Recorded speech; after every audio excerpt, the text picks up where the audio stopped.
Welcome to instant biology by doctor Neela. आज की video में हम बात करेंगे कॉमन रिक्रूटमेंट एग्जामिनेशन जो कि एम्स की तरफ से हर एक साल होती है, उसके बारे में सारी चीजें इन डिटेल्स। वीडियो स्टार्ट करने के पहले सभी से निवेदन है, चैनल को सब्सक्राइब कीजिएगा, वीडियो को लाइक और शेयर जरूर कीजिएगा ताकि हम और भी ऐसे वीडियोस आप तक पहुंचा सके। आइए वीडियो शुरू करते हैं। तो अगर आप एम्स की ऑफिशियल वेबसाइट पे जाए जो कि www.aimsexams.ac.in, तो रिक्रूटमेंट्स में क्लिक कीजिएगा, आपको ये होम पेज खुली मिलेगी। आप जैसे रिक्रूटमेंट में क्लिक करते हैं, यहाँ पे आप देख सकते हैं कॉमन रिक्रूटमेंट एग्जामिनेशन, इसकी नोटिफिकेशन लाइव हो चुकी है, तो इस पे क्लिक कर लेते हैं। आप देख सकते हैं कॉमन रिक्रूटमेंट एग्जामिनेशन 2025 की यहाँ पे डिटेल्स। तो एडवर्टाइजमेंट आ चुकी है, यहाँ पे ये पूरा 180 पेजेस का उनका एक डॉक्यूमेंट ब्रोशर है। यहाँ पे आपकी सारी चीजें एग्जामिनेशन के बारे में, कौन कौन सी वैकेंसीज आई हुई है, कौन कौन से पोस्ट आए हुए हैं और कौन कौन से एम्स में वो सारे पोस्ट के लिए वैकेंसीज आई हुई है, वो सारी चीजें आपको मिल जाएगी। मैंने ऑलरेडी डाउनलोड करके रखा है, मैं आपको दिखा देती हूँ। तो ये रही वो CRE कॉमन रिक्रूटमेंट एग्जामिनेशन की एडवर्टाइजमेंट ब्रोशर। आइए देख लेते हैं इंपॉर्टेंट चीजें। तो सबसे पहले तो नोट कर लीजिए, क्लोजिंग डेट है ऑनलाइन रजिस्ट्रेशन की 31 जुलाई, 5 बजे तक आपके पास टाइम है, तो ज्यादा टाइम नहीं है। अगर आप इंटरेस्टेड है तो जल्द से जल्द सारी इन डिटेल्स पढ़ के भर दीजिएगा। स्टार्ट हो चुकी है 12 जुलाई को और क्लोज हो जाएगी 21 जुलाई को। और आपकी एग्जामिनेशन होने वाली है CBT based 25 August 2025 and 26 August 2025 tentatively. Skill test की डेट वो आपको बाद में नोटिफाई कर दिया जाएगा। अब आइए सारी इंपॉर्टेंट चीजें देख लेते हैं। सबसे पहले तो list of participating AIIMS and central government institutes for common recruitment examination 2025। ये सारे पार्टिसिपेटिंग इंस्टीट्यूट्स है, सारे एम्स और भी कुछ government institutes. AIIMS Bathinda, AIIMS Bhopal, AIIMS Bilaspur, AIIMS Deoghar, AIIMS Gorakhpur, Jammu, Jodhpur, Mangalagiri, Nagpur, Patna, Raebareli, Raipur, Rajkot, Rishikesh, employ state insurance corporation, Jawaharlal Nehru of post graduate medical education and research जिसे JIPMER कहते हैं हम, Lady Hardinge Medical College and associated Sucheta Kriplani hospital and Kalawati Saran children's hospital जो कि कनॉट प्लेस न्यू दिल्ली में है, regional institute of medical science Imphal, regional institute of paramedical and nursing science Aizawl. ये सारे पार्टिसिपेटिंग इंस्टीट्यूट्स है। एप्लीकेशन प्रोसेस की अगर हम बात करें तो एप्लीकेशन प्रोसेस फुल्ली ऑनलाइन है और आपकी सारी डिटेल्स में एप्लीकेशन आपको मिल जाएंगे इस दिए हुए www.aimsexams.ac.in वेबसाइट पर। और कोई भी फिजिकल डॉक्यूमेंट आपको कहीं भी भेजने की जरूरत नहीं है। All the applicants are advised to keep a copy of the registration slips with them along with proof of payment for the record. Correction in registration will not be considered through any mode, that is email or letter. Hence, candidates are advised to fill the registration form carefully as no correction will be allowed after specified dates as per the procedure. It is important to mention that an applicant may not be eligible for every post under a group for which he or she has applied and same will depend upon the eligibility criteria. आप जिस भी post के लिए apply कर रहे हैं, एक चीज ध्यान दीजिएगा कि उसकी एलिजिबिलिटी आप उसमें आप आते हैं कि नहीं, तभी आप अप्लाई कर सकते हैं। The online portal for application will be closed for new registration as closing date and time mentioned under the important dates. जो भी dates दी हुई है उसके मुताबिक online portal close हो जाएगी. Candidate must ensure that images of the photo, signature and thumb impression should be as per the guidelines mentioned in the upload image instruction given in the general link. यानी आपकी photo, signature और thumb impression वो लोग मांगेंगे अपने application form में, तो उसकी जो भी उनके एप्लीकेशन फॉर्म में अपलोड इमेज इंस्ट्रक्शंस दिए रहेंगे उसके अकॉर्डिंग आपको करनी है। और चॉइस एंड प्रेफरेंस की बात की जाए तो CRE 2025 कॉमन एग्जामिनेशन है और आपको चॉइस और प्रेफरेंस देने की सुविधा नहीं मिलेगी कोई भी सिलेक्शन के टाइम में। In case a candidate fills choices to only few organizations despite being eligible to fill choices in other organization will not be considered for selection. Experience certificate चाहिए होगी from the head of the organization or department for the entire experience claimed, clearly mentioning the duration of employment date, indicating the basic pay or consolidated pay. अगर आप कहीं पे experience certificate, अगर आपका कहीं पे भी work experience है तो उसके बारे में यहाँ पे दी हुई है। No objection certificate भी चाहिए होगी from the present employer, अगर आप कहीं पे एम्प्लॉयड है कोई इन गवर्नमेंट, सेमी और quasi government, PSU autonomous body, वो नो ऑब्जेक्शन सर्टिफिकेट आपकी मैंडेटरी है, otherwise candidate will not be considered for any post. Age relaxation आइए देख लेते हैं। Age relaxation is permissible to various applicants has under SC ST की 5 years, OBC की 3 years, PWBD की 10 years, ex serviceman and commissioned officers including ECO एसएससीओस की length of military service plus 3 years, central government civilian employees की 5 years है, और central government general unreserved के लिए up to 40 years of age, OBC के लिए अप टू 43, एससी एसटी के लिए अप टू 45, और ग्रुप सी पोस्ट के लिए और भी कुछ रिजर्वेशन के मुताबिक एज रिलैक्सेशन है, वो आप पढ़ सकते हैं। इसके अलावा एजुकेशनल सर्टिफिकेट्स में आइए देख लेते हैं। Educational qualification certificate, category certificate etcetera must be submitted as when required by AIIMS new Delhi और by the respective institute and also on the day of document verification, failing which candidature will be cancelled. Those who are in employment with state central government PSU must submit a no objection certificate from the employer at the time of verification of document or as asked to upload. Failure to submit NOC by the due date will lead to the cancellation of the candidature. PWBD के लिए भी कुछ details यहाँ पे आई हुई है। Application fees की आइए बात कर लेते हैं। एप्लीकेशन फीस है जनरल और ओबीसी के लिए इस साल ₹3000, एससी एसटी ईडब्ल्यूएस के लिए ₹2400 है, और पर्सन विद डिसेबिलिटी के लिए कोई भी फीस नहीं है। Candidate can pay the prescribed application fee through debit card, credit card, net banking. Transaction or processing fee, if any as applicable, will be payable to the bank by the candidate. Application fee once remitted shall not be refunded under any circumstances, यानी non-refundable है application fee. Applications without the prescribed fee would not be considered. Application fees of SC/ST candidates who appear in the examination will be refunded in the sources account after the declaration of results in due course of time. अगर आप SC/ST candidate है तो आपकी application fee refund हो जाएगी after the declaration of result, अगर आप selected होते हैं तो, मेरे ख्याल से। Date and centre of examination, जैसे कि मैंने कहा 25 और 26 अगस्त आपकी एग्जामिनेशन होने वाली है। सीबीटी और रिटन टेस्ट आपकी इसी टाइम में होने वाली है। इन केस कोई चेंजेस होती है तो वो आपको अपने वेबसाइट पे बता देंगे। एग्जामिनेशन सेंटर की बात की जाए तो कोई भी मेजर स्टेट्स ऑफ इंडिया में एग्जामिनेशन हो सकती है। AIIMS reserves the right to allowed any city state across India to any candidate irrespective of the choice of state made in the application. आपको अपने एप्लीकेशन में चॉइस ऑफ स्टेट देने की सुविधा मिलेगी, लेकिन वो कहीं पे भी आपका डाल सकते हैं, ये उन्होंने मेंशन कर दिया है।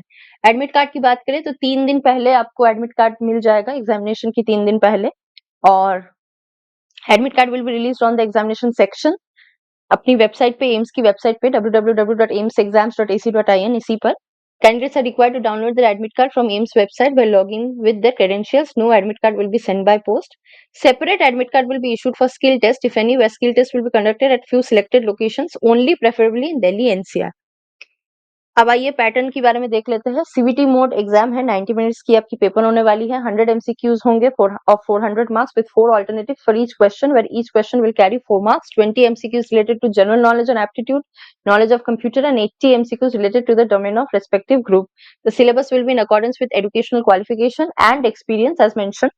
Question paper will be divided in 5 sections, each of 18 minutes duration, where each section will contain 20 questions.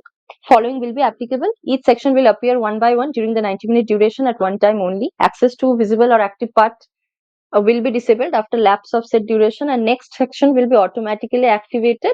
Examination will be submitted automatically after specified duration. यानी आप हर एक क्वेश्चन की जो पार्ट्स है, 5 सेक्शंस है, तो हर सेक्शन आप एक ही बार देख पाएंगे। आप एक सेक्शन कंप्लीट करने के बाद आप नेक्स्ट सेक्शन में जाएंगे, और उसकी टाइमिंग रहेगी, 18 मिनट्स रहेंगे हर सेक्शन के।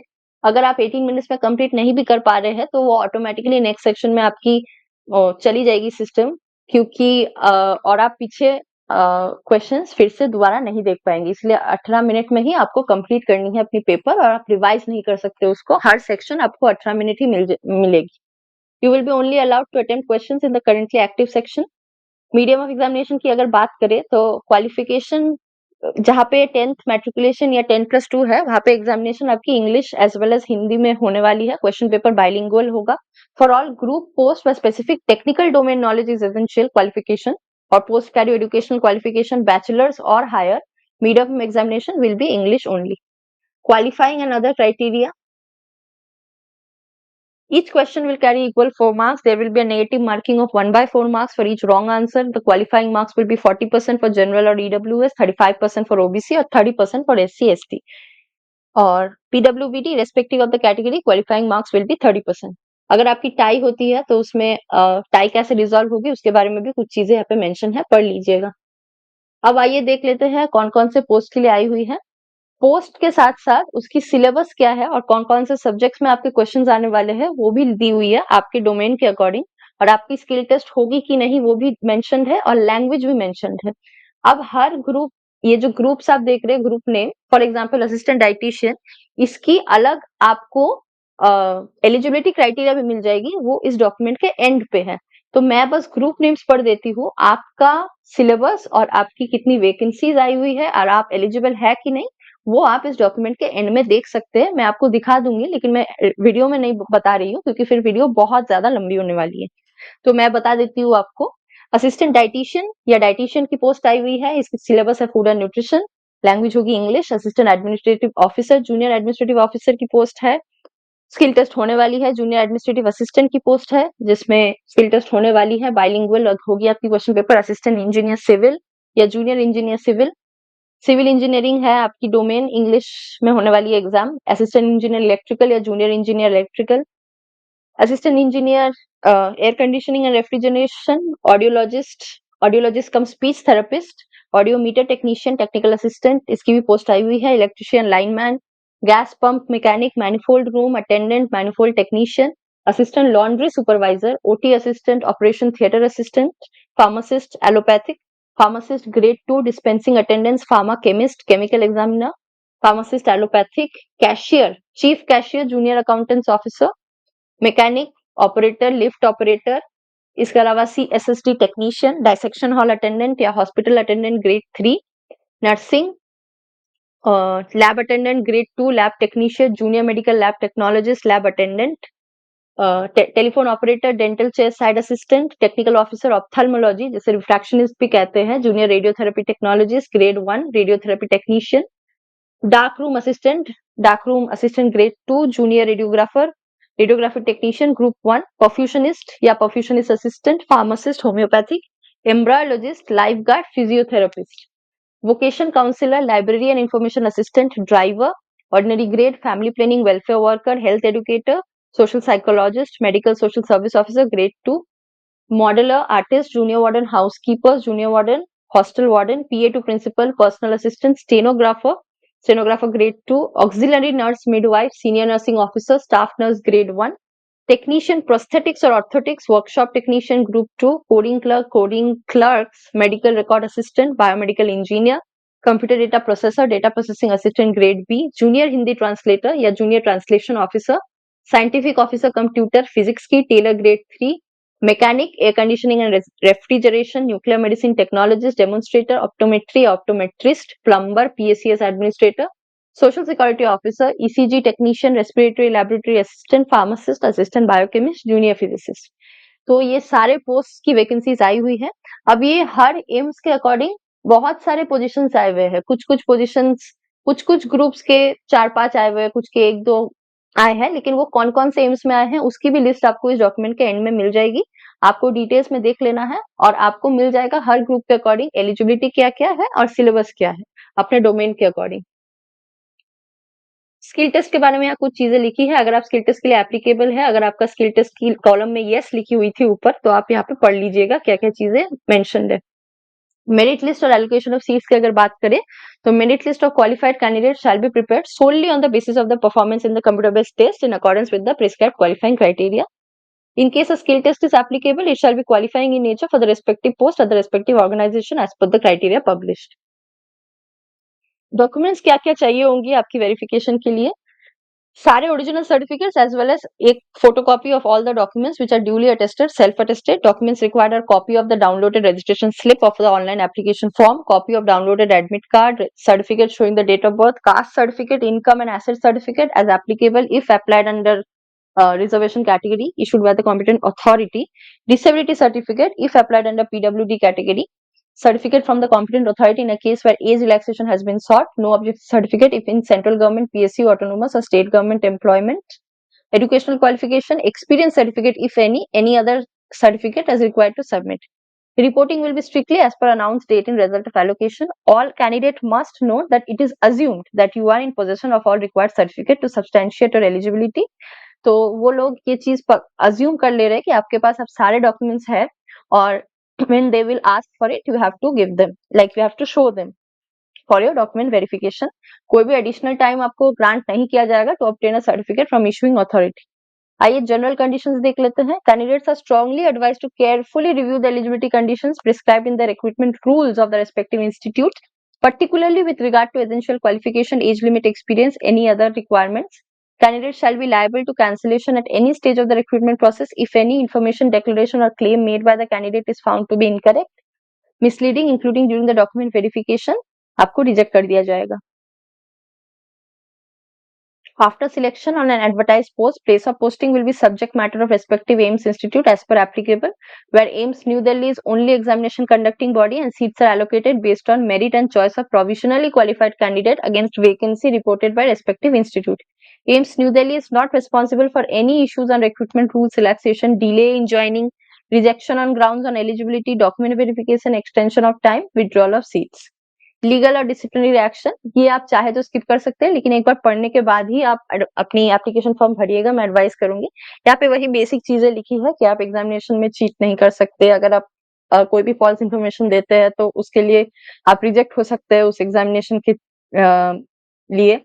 कोई भी आप इलेक्ट्रॉनिक डिवाइसेस या मोबाइल फोन एग्जामिनेशन के दौरान नहीं यूज कर सकते. ये सारी चीजें मेंशन है, एक बार पढ़ के उसके बाद ही एग्जाम देने जाइएगा तो सही रहेगा. लीगल जुरिस्डिक्शन भी कुछ चीजें लिखी है. अच्छा, अगर आप कांटेक्ट करना चाहते हैं उन्हें तो inquiries relating to CRE 2025 shall be made through dashboard under raise a query. Toll free number 1800117898, इस पे आपको कॉल करना है. टाइमिंग्स है 10 AM से 5 PM for Monday to Friday and 10 AM से 1 PM फॉर सैटरडे, और वेबसाइट आप यहाँ से देख सकते हैं. अब ये है वो डिटेल्स ऑफ एसेंशियल क्वालिफिकेशन और उसकी एलिजिबिलिटी क्राइटेरिया. जैसे कि मैंने बताया आपको, असिस्टेंट डाइटिशियन या डाइटिशियन की कौन कौन से इंस्टीट्यूट्स में आई है, उसकी एज लिमिट क्या है, पे लेवल क्या रहेगी आपकी, और क्वालिफिकेशन क्या है एज पर ईच इंस्टीट्यूट दी हुई है डाइटिशियन की. तो आप वो यहाँ से देख सकते हैं. ऐसे करके हर पोस्ट के लिए दी हुई है, तो आप जिस भी पोस्ट के लिए अप्लाई करना चाहें वो आप यहाँ से देख सकते हैं. For example upper division clerk, उसकी भी सेम है. आप सैलरी देख सकते हैं, एज रिलैक्सेशन यहाँ पे देख सकते हैं, कौन से इंस्टीट्यूट वैकेंसी है या कौन से इंस्टीट्यूट को डिमांड है इसकी वो आ गया है, और एसेंशियल क्वालिफिकेशन भी यहाँ पे मेंशन है. तो ये सारी चीजें देखने के बाद आप जिस भी पोस्ट के लिए इंटरेस्टेड है आप अप्लाई कर सकते हैं. मैं ये सारी चीजें स्किप कर देती हूँ. बहुत सारे पोस्ट आए हुए हैं और बहुत सारे एम्स रिक्रूट कर रहे हैं. तो अगर आप एलिजिबल है, ये बहुत ही एक गोल्डन अपॉर्चुनिटी है, आप इसे जाने ना दें और प्रिपरेशन लेके जरूर examination they they.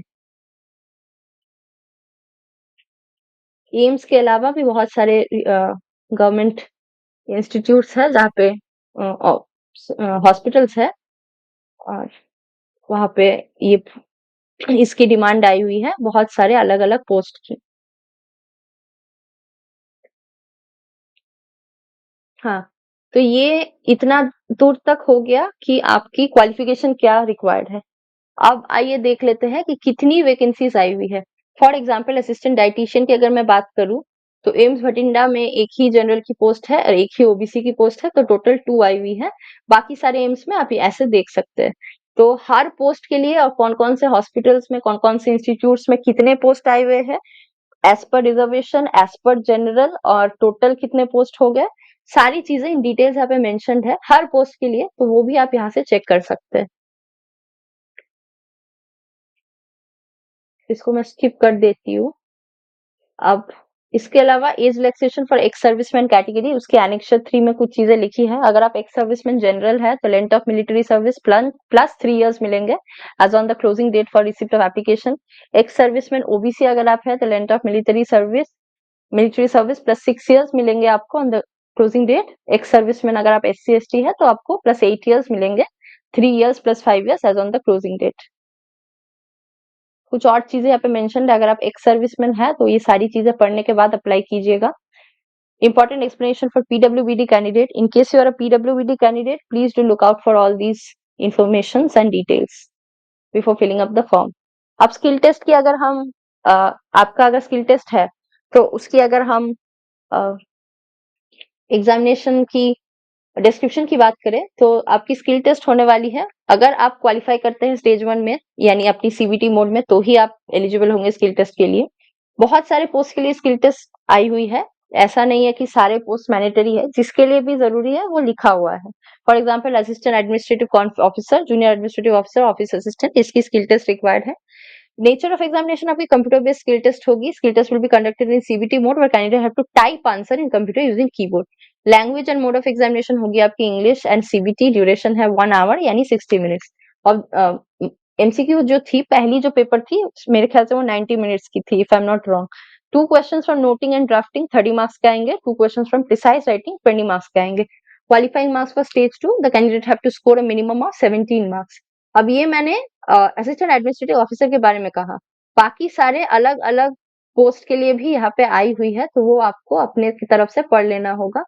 Nature of mistakes की अगर बात करें तो फुल मिस्टेक्स है, फुल एरर्स है, omission ऑफ एवरी वर्ड और figure, substitution of every wrong word और फिगर इंक्लूडिंग एब्सर्ड इनपुट, जैसे कि कुछ अनमीनिंगफुल या इलेजिबल, एडिशन और repetition of every wrong word figure not found in the passage, spelling errors, ये सारी चीजें फुल मिस्टेक्स के अंडर में आती है। हाफ मिस्टेक्स की बात करें तो spacing error, punctuation error, paragraphic error और रॉन्ग कैपिटलाइजेशन यानी wrong use of capital letter for small letter and vice versa.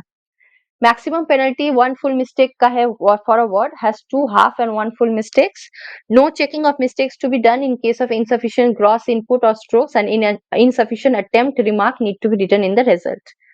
Qualifying standards की बात करें तो 35 और 30 words per month. Counting calculation of mistakes and penalty वो आप यहाँ से पढ़ सकते हैं। स्पीड आपकी कैसे कैलकुलेट होगी उसकी भी यहाँ पे दी हुई है, फॉर्मूला वगैरह। कैलकुलेशन ऑफ एक्यूरेसी भी दी हुई है। तो अलग अलग पोस्ट की अलग अलग प्रीरिक्विसाइट्स है, वो सारी चीजें देखने के बाद ही अप्लाई कीजिएगा। अब आइए देख लेते हैं कुछ अपेंडिक्स दिए हुए हैं। ये है फिजिकल लिमिटेशन, अगर आपका है तो उसका सर्टिफिकेट है, letter of undertaking, certificate regarding physical limitation in an examinee to write. ये है फॉर्मेट फॉर ओबीसी सर्टिफिकेट, ये है फॉर ईडब्ल्यूएस सर्टिफिकेट। ये सारी चीजें मैंने आपको लगभग बता दिया एम्स के बारे, सीआरई एग्जाम्स के बारे में। तो आप सारी चीजें इन डिटेल्स पढ़ने के बाद ही अप्लाई कीजिएगा। अब आइए देख लेते हैं कि अप्लाई कैसे करनी है। तो जैसे कि मैंने कहा आपको, ये वाली पेज में आपको व्यू डिटेल्स में जाना है। जैसे आप व्यू डिटेल्स में जाते हैं, आप लॉग इन टू अप्लाई या क्रिएट अ न्यू अकाउंट, क्योंकि आपका पहले आप अप्लाई नहीं किए तो क्रिएट अ न्यू अकाउंट इस पे जाइएगा।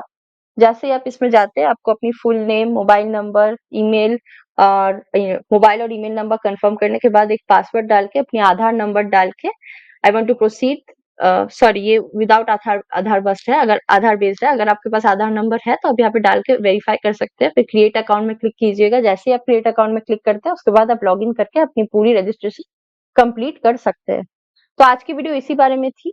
बहुत लोग लुक फॉरवर्ड करते हैं पूरे साल इस एग्जामिनेशन की। कॉमन रिक्रूटमेंट एग्जामिनेशन एक बहुत ही प्रेस्टिजियस आपको मौका देती है कोई भी एम्स में काम करने का, और बहुत सारे वैकेंसीज आए हुए हैं। आई एम श्योर आप इनमें से कोई ना कोई में भी तो अप्लाई कर ही सकते हैं। और स्टार्टिंग फ्रॉम +2 या matriculation to your higher studies, आप किसी में भी एजुकेशनल क्वालिफिकेशन अगर आपका है तो आप अप्लाई जरूर कीजिए। Thank you very much. अगर आपकी कोई भी क्वेरी हो तो आप हमें कमेंट सेक्शन में लिख सकते हैं। अगर हमें पता हो तो हम आपको जरूर रिप्लाई करेंगे। गौर कीजिएगा, लास्ट डेट है 31 जुलाई, तो जल्द से जल्द आप अपनी सारी डिटेल्स जानने के बाद अप्लाई करना स्टार्ट कर दीजिए। लास्ट डेट का वेट मत कीजिएगा, कभी कभी सर्वर एरर हो जाता है। तो थैंक यू वेरी मच। अगर वीडियो अच्छी लगी हो तो चैनल को सब्सक्राइब कीजिएगा, वीडियो को लाइक और शेयर जरूर कीजिएगा ताकि हम और भी ऐसे वीडियोस आप तक पहुंचा सके। Thank you.